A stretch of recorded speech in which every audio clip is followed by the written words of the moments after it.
So, my name is Mike Glaspie. Pleasure to meet you guys that have not met me yet. Just to let you know, the TSP, or the Thrift Savings Plan, is just one of the things that we're going to talk about. In general, we're talking about how to invest with retirement plans or retirement accounts in general, okay? So, who in here is familiar with the Thrift Savings Plan? A little, all right. Do you still have access to your Thrift Savings Plan? Okay. So, a Thrift Savings Plan, for those who don't know, is essentially a 401k. Does anybody know the difference between a 401k and an IRA? Anybody want to? But just to let you guys know, I'm pretty interactive, okay? So I need a little push and pull here, all right? So who wants to, and if you're wrong, don't worry about it, but who wants to explain the difference between a Roth, or I'm sorry, an IRA and a 401k? Go ahead, you got it. Roth IRAs for self-employed. Right, okay, and then so an IRA essentially is an individual account, an individually sponsored account. You have to go set it up. And a 401k is essentially an employer-sponsored account. Okay, just think of it like that. So if you're working for Google, Google will offer as one of their benefits a 401k plan. However, if you just want to start your own retirement account, you can go set up an IRA. All right, that's just the general difference between them. Okay, so the TSP is a 401k plan that any government body, doesn't matter, it doesn't have to just be the Army, it could be any Department of Defense, Department of State, they offer this to their employees, okay? All right, so the way it works, and we're not gonna dig into these too hard, but I want you guys to have a broad understanding of what a 401k is and how you can really start to use it now and then leverage it down the road for an investment, all right?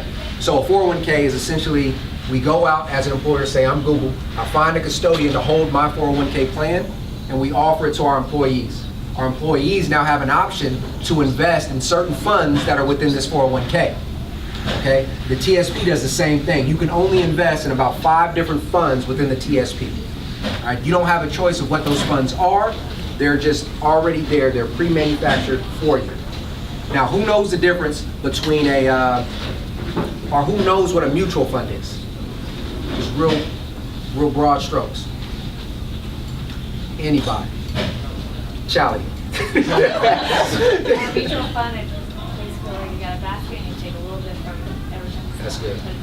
I like that. She said a basket just mixed with stuff, like an onomatopoeia. I think that's right. Anyway, all right. So what it is a mutual fund is a mix of many different stocks and bonds. And the reason that they do that is so that in case one stock was to fail, you have other stocks and other bonds to kind of balance it out. Okay, so now I want you to imagine if you sat there and you chose individually, you studied everything in the market, you think these 5 stocks and these 4 bonds are going to outperform whatever the regular market does. All right, so you studied it, you put all that time and effort into it. Which one do you think is more expensive to manage and maintain? One that you sat there or somebody sat there and individually picked them out? Or another mutual fund that literally just took a picture of what the market's doing and copied it? Which one do you think is more expensive? The one that somebody perfectly managed or sit there and try to pick it out. The reason that's important, guys, is because most of the time you won't know what you're investing in when you just go into these funds. You just say, yep, that's a 401k, I'm just going to pick this one.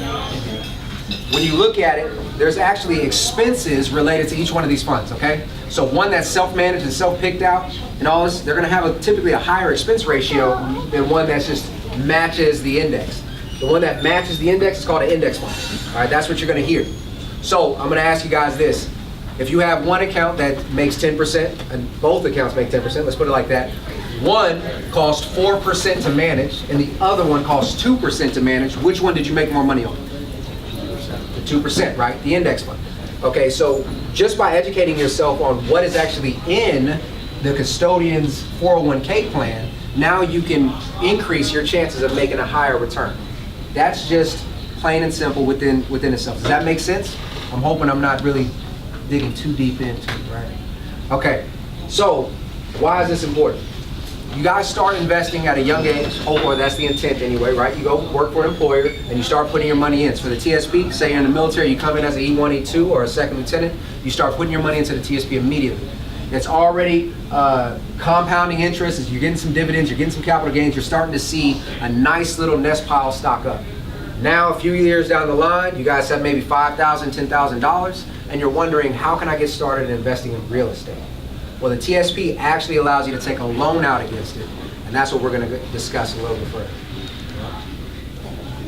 So again, just a quick brush of the agenda. We're going to go over the rules, general loan rules, and again, this is in regards to the TSP taking a loan out, how you actually pay it back, some pros and cons. These can be subjective or objective depending on how you want to look at it, and a few different strategies, and then we're going to go into the same thing with an IRA. So generally, we want to show you how you can use your TSP now, or how you can leverage somebody else's TSP who's currently still active. And then once you actually complete your transition and you get out of the military, what can you do with that TSP money that's still there? Because a lot of people are confused at that point. All right, so the general rules. All you need in order to actually borrow from this account is to meet all three of these criteria. You have to have at least $1,000 of your own contributions, okay? What would be an employer contribution? What's the tag in on that? Right, a match. A lot of times you'll hear employers say, hey, we're gonna match 5%, we're gonna match 2%, we're gonna match 3% of your contributions. That's a beautiful thing because ultimately you're gonna get 100% on that 2 or 3%, whatever their match is, right?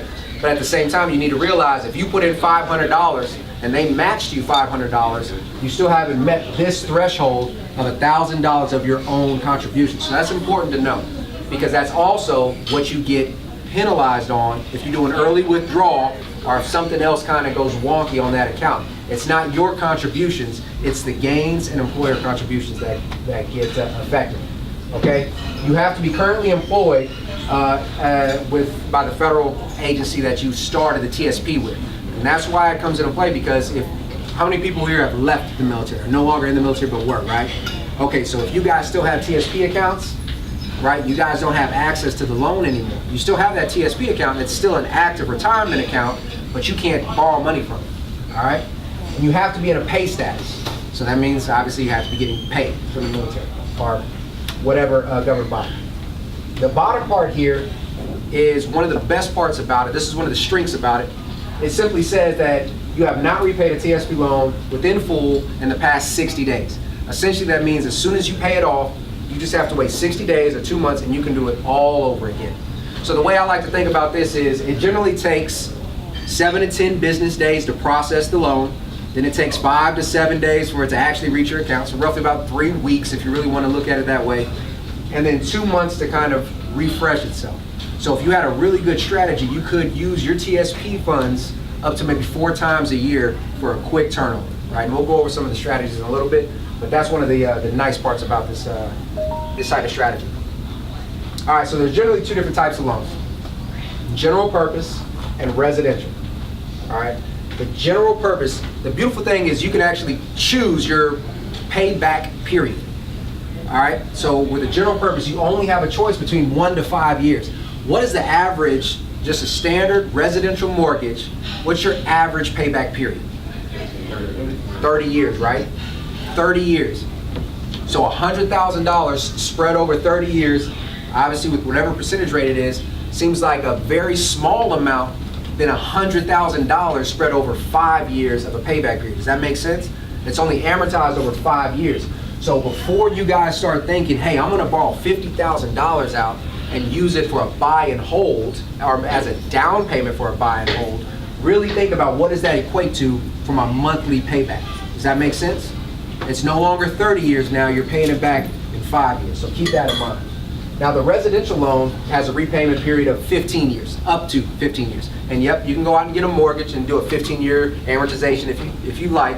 So that one is a little bit more, I guess, attractive, but what you have to realize is the residential loan must be used for your primary residence, very similar to the VA loan.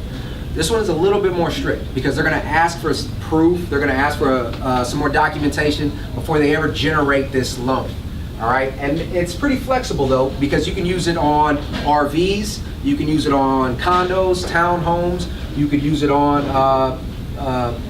what do you call those, tiny homes and things like that. But again, it's just a little bit more constraint and a little bit more stipulations to actually taking this type of loan out. And again, last one there, you have to wait 60 days from the time that the loan is paid off in full before you can do it again. So essentially, you can go out and continue to buy homes with this as long as it all met those criteria. Any penalty for paying it off early? No prepayment penalty. No prepayment penalty. That's another good thing. However, there's always origination fee. Guess how much the origination fee is? I don't have $50. Right, $50. That's all it is, every time. It doesn't matter how much you're taking out, it's always gonna be $50. So going back to that $1,000 that you're gonna take out originally, or that you need to have to take out, if you wanted to take it out, they're gonna deduct it immediately, the origination fee, so you're gonna walk away with a check of $950. All right, if you want to take out $20,000, you're gonna walk away with a check of $19,950, if I think I did the math right. It's always gonna be 50. All right, so this is generally how it's paid back. You have to be in pay status, and the reason why is because they're going to directly deduct it from your monthly check. That could be a good thing, it could be a bad thing, right? But essentially, for those who receive their W-2s from the military, you're just going to see another line that says TSP loan, and it just pays it back, okay? Auto draft, you can have the auto draft set up into, like, say you had a USAA account or you had a Wells Fargo account or Citizen Bank, doesn't really matter. You can set up your own, and you can also do lump sums or your own personal installments. However, it will still be deducted automatically from your W-2 that you're employed with, right? So Department of State, Department of Defense, etc. So that's where that prepayment comes into play, because you could just lump sum it as soon as you're done and say, oh, it's all done. So now we're going to talk about pros and cons. Now again, some of these can be kind of subjective. It depends on how you look at it as a pro or how you look at it as an accountant, right? So you can leverage funds that belong to you instead of the bank. For most people who don't know this, I think most of you should. When you borrow money from a bank and they charge you interest, who does the interest go to? The bank, right? The interest goes to the bank.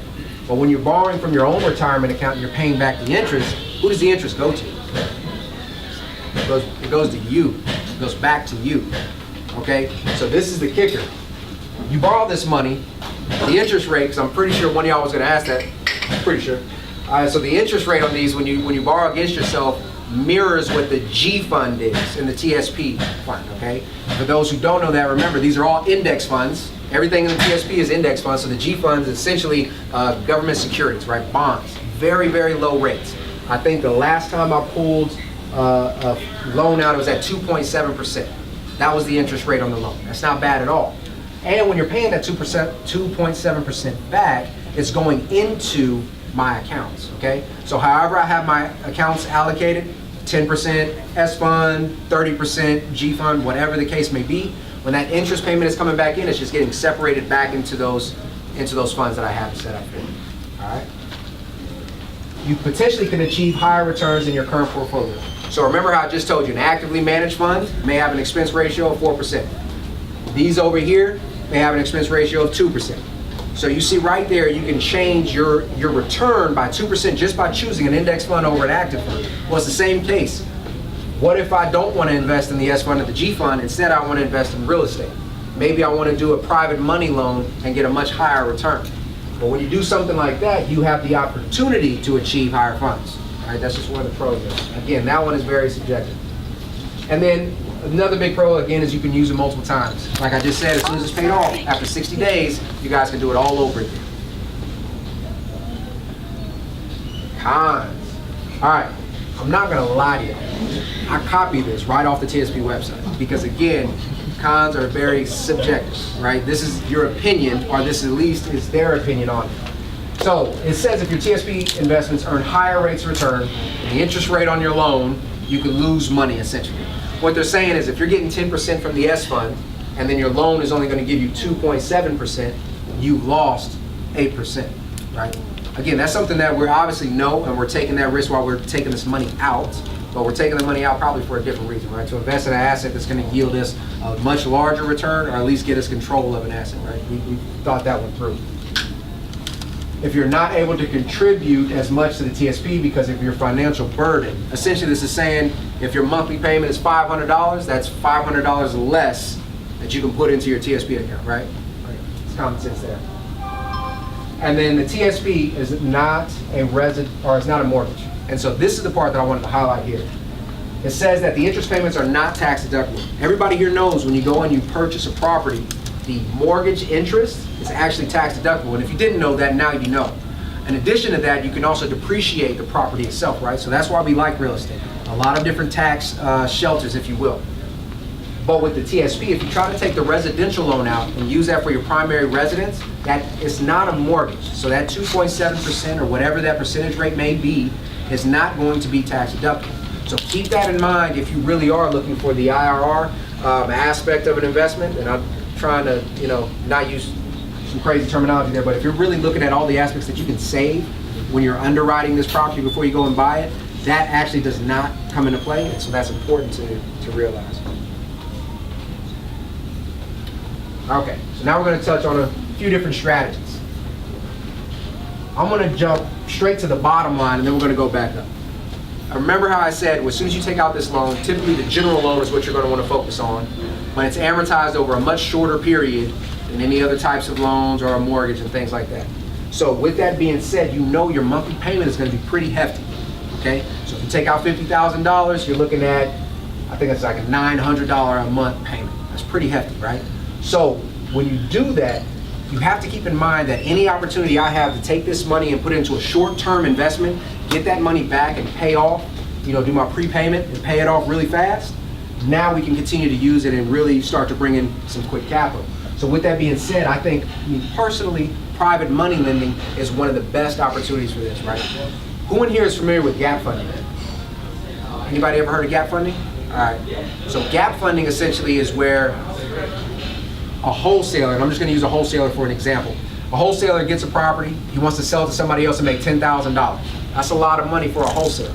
So what they don't want to see is they don't want to show the seller that they're about to make $10,000, okay? So what they're going to do is called a double close.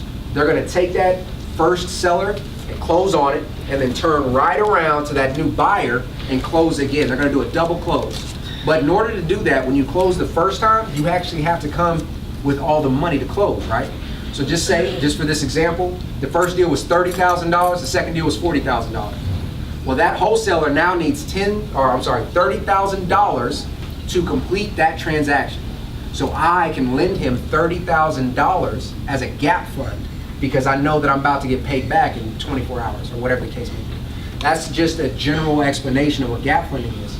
But depending on how you structure it through your promissory note or through your agreement, you can actually yield a lot of money off these gap funds, and you have access to funds that are sitting in your retirement account that go straight back to your retirement account when it's all said and done.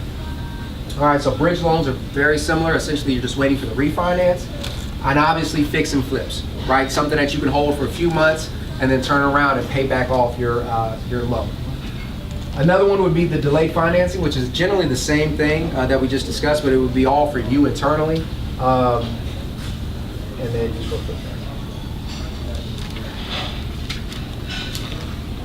Okay, so this is the part that I think is going to be the most interesting, especially for those who have already separated from the military but still have these accounts. Remember, every time you have a tax account, right? If you withdraw early, you're now going to have to pay a penalty for it, and they're pretty hefty. If you withdraw any of the gains from it, capital gains, dividends, or employer contributions, you're going to have to pay heavily for it. So one of the best strategies is simply just transferring it from one type of entity to another. So you can transfer an IRA to a 401k or a 401k to an IRA. And when you do that, you don't get penalized on those tax protected funds, okay? So as you separate from the military and you have this TSP that you can't touch, that you can no longer borrow from because you're no longer in the uniform service, what are some of your options? One of the best things to do is if you are self-employed, you can now roll this over to a self-directed IRA, okay?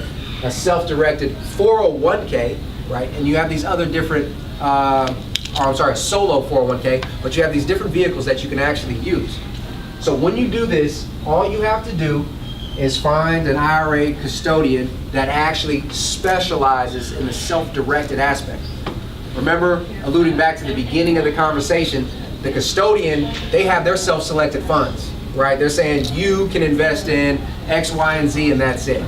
But if you choose to put it in a solo 401k or a self-directed IRA, you can decide on whatever vehicle you want to invest in, whether it's real estate, stocks and bonds, agriculture, doesn't matter. You have that choice. But if you put it into say something by Charles Schwab or Fidelity or Vanguard. They're going to tell you exactly what your choices are, and then you just have to choose from them. Does that make sense? All right. So essentially, if you guys are already in the stage where you essentially have a retirement account and you're trying to push it over to something that's more self-directed or where you have control of it, it's a very simple process. All you have to do, and these are the 5 steps we'll go through, you identify your potential investment first and you do your due diligence. Very similar to how we do it with real estate, but it doesn't matter what the asset is, right? So it could be the stocks, bonds, it could be a new business that you want to buy, it could be agriculture, land, etc.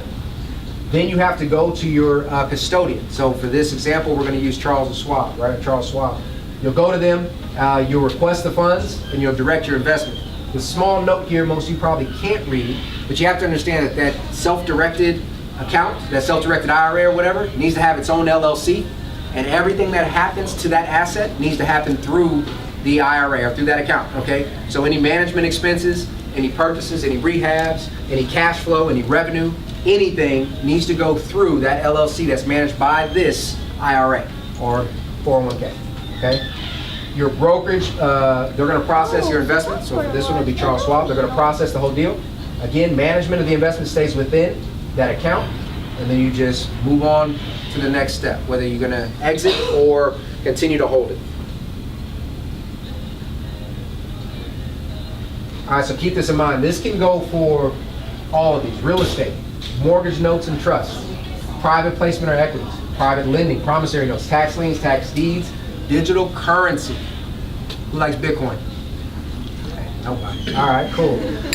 Precious metals, right? So gold, silver, diamonds, things of that nature. And then Forex. Who knows what Forex is? What's Forex? Trading currencies. Right, foreign exchange is what it's short for, right? So, Dan Kidd, is Daniel, is he not here? No. Okay, all right, so check it out. Dan Kidd thought about an idea. This is not new, but many people do it. But he said his best investment strategy idea would be to invest in real estate and Forex at the same time. Does anybody have an idea how you could do that? Don't worry, I'm gonna tell you. All right, so you imagine buying an investment property in somewhere like Great Britain, UK, right, where the pound is more valuable than the dollar, or someplace where they use the euro, right? The euro is more powerful than the dollar. Well, you take your American money to purchase the property, rehab it or whatever, but as that property appreciates and increases cash flow, if you were to convert that euro back to the American dollar, you've now increased your income, right? That's Forex trading. They'll just trade currencies back and forth. Well, you're doing both. You're investing in real estate and in foreign exchange, right? The only reason I say that may have went over your head, it may not have. But the point is, the power of the investment is completely up to your own creativity. And we try to push it extremely hard over at 5 Pillars that you guys can do whatever you want. The offer to purchase is simply an agreement between you and the seller or you and the buyer. So get creative with how you structure these deals so you can make them all beneficial for you in the outcome. Okay? I know that was a lot. Let's try to keep it brief. Is there any questions pertaining to this? Or do y'all just want to drink? Oh, okay, what you got? Yeah, regarding the repayment. Mm-hmm. So let's say you pull out $50,000 from TSP and you've got a personal loan, so it's a 5-year repayment, should be $10,000 every year. If you end up making a lump sum payment of $10,000 in that first year, are your monthly deductible, like monthly deductions recalculated, or does it just pay off early? It just pays off early. So basically he asked, if you start to make larger lump sum payments up front, does the remaining amount get kind of re-amortized or adjusted to extend for the remainder of the time period? The answer is no. Whatever your monthly payment is from the beginning, from the origination, it's going to stay consistent throughout. So if it's $900 a month on day one, it's going to be $900 a month on day 800 and whatever. What other questions you guys have? What you got? Is the loan from your TSP, is it actually amortized or is it an APR that you're paying back? It's actually amortized, so it's not an interest-only payment. You're paying back principal and interest. Okay? But again, the interest rates on these things are extremely low. So I mean, yeah, the interest is not that critical when it comes to the actual repayment. What you got? Another question for you. Yep. So I looked into this a little while back. I feel like I remember seeing something about only being able to pull out 50% Yes. Can you kind of talk to that? Yes, absolutely. So there are some stipulations on how much you can take out. So it doesn't really matter. Well, let me take that back. All right, so it's going to be the lesser of the two. It's either 50% of your account balance or up to $50,000. The lesser of the two is the limit that you can actually withdraw. Okay, so if you had $200,000 in your TSP account, through these loans, you can only draw up to $50,000. However, if you had $50,000 in, you can only draw up to $25,000, right? So it's either going to be 50% of your balance or up to $50,000, whichever one is lesser. Other questions? Good? Good. Okay. Guys, that was amazing, right? Can we give a round of applause? Okay, so we're gonna post the slides. I know it's small for a bunch of you, so we're gonna post it on Facebook. Speaking of which, if you're not connected with us on Facebook, Instagram, or Bigger Pockets, you're wrong. Hit us up. Okay, 2 notes real quick. We're going to have a mid-month Pints Properties on the 23rd of April, so it's not this Tuesday, but the following, because Matt Faircloth from Raising Private Capital, the author, he's on all the webinars for Bigger Pockets, is coming down to talk about his purchase of 198 units right here in Fayetteville. So with that, he's working with Bigger Pockets because Bigger Pockets plans to come and do a documentary on that. So he hasn't confirmed whether or not Bigger Pockets will actually be there, but there's a chance. So mark your calendars. It's the 23rd of April at 6:30, and we're going to blast information on social media, and you'll know all about it because you will have connected with us. Also, we have Alex Felice. You're here, right? Hi. Okay, so I don't know if you guys have listened to his podcast on Bigger Pockets, but he does delayed financing here in Fayetteville and is currently under contract for 24 units. Yes. Okay. He hates me right now. That's okay. So I mean, say hi to him as well. And after this, just hang out, network. Something I recommend is talk to people, like ask them what their strategy is, so that way you can connect with people who are working the strategy that you're planning on getting into and just learn from them. But yeah, hang out, grab a beer. That's it. Thanks for coming. Thanks, guys.